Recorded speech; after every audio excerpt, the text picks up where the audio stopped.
ஆண்டவருடைய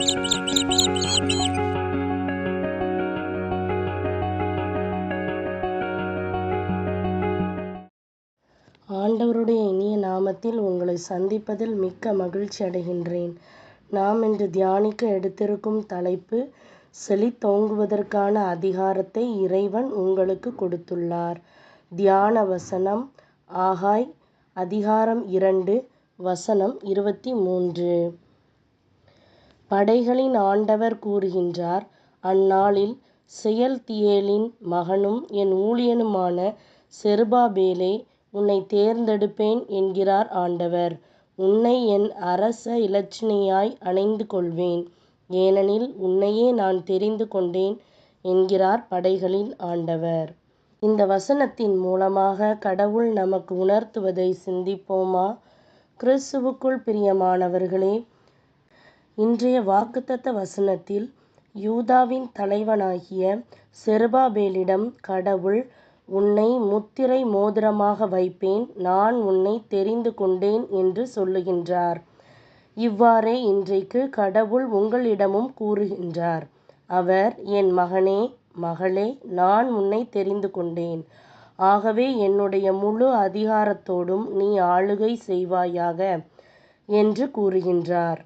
நீங்கள் தோற்கடிக்கப்பட்டதாக நினைக்காதீர்கள். ஆம், அவர் உங்களையும் இடிந்து போனவற்றையும் மறுபடியும் கட்டுவார்.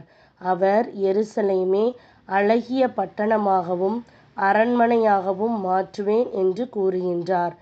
கடவுள் சொல்லுகின்றது என்னவென்றால், இதோ நான் யாக்கோபுடைய கூடாரங்களின் சிறையிருப்பை திருப்பி அவர் வாசஸ்தலங்களுக்கு இறங்கச் செய்வேன். நகரம் தன் மண்மேட்டின் மேல் கட்டப்பட்ட அரண்மனை முன்போல் நிலைப்படும் என்று விவிலியம் கூறுகின்றது. ஆம், நீங்கள் அதற்காக தெரிந்து கொள்ளப்பட்டிருக்கின்றீர்கள். இறைவன் உங்களிடமும் அவ்வாறே கூறுகின்றார். எல்லாம் மண்மேடாகிவிட்டது, என் வாழ்வு இடிந்து போனது என்று நீங்கள் கூறலாம்.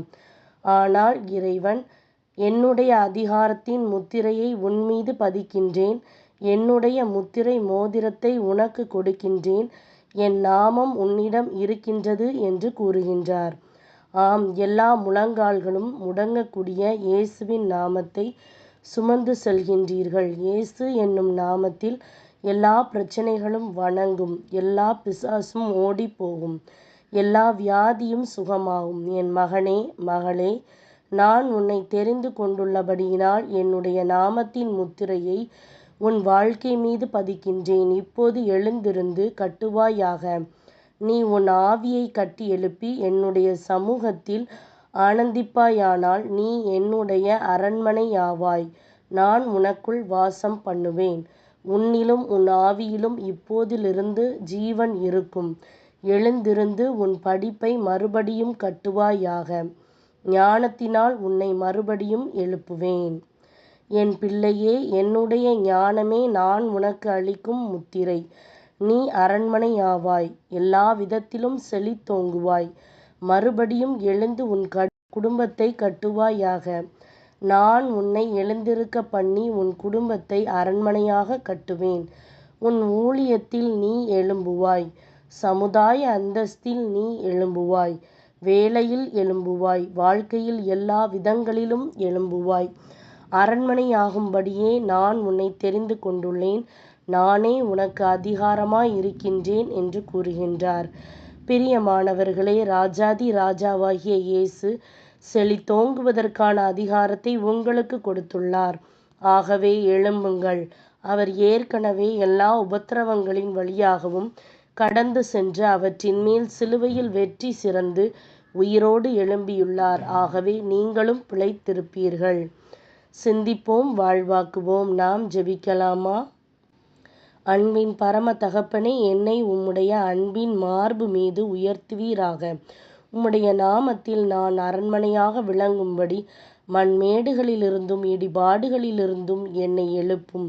உம்முடைய அதிகாரத்தின் முத்திரையை என் மீது பதிக்கிறதற்காக உம்மை சோஸ்தரிக்கின்றேன். நான் அரண்மனையாகும்படி அதிகாரத்தின் முத்திரையாகிய பரிசுத்த ஆவியானவர் என்னை நிரப்புவாராக. இயேசுவின் நாமத்தில் ஜெபிக்கின்றேன் நல்ல பிதாவே, ஆமேன். இந்த நாள் செழிப்பின் நாளாய் அமைவதாக. Praise the Lord.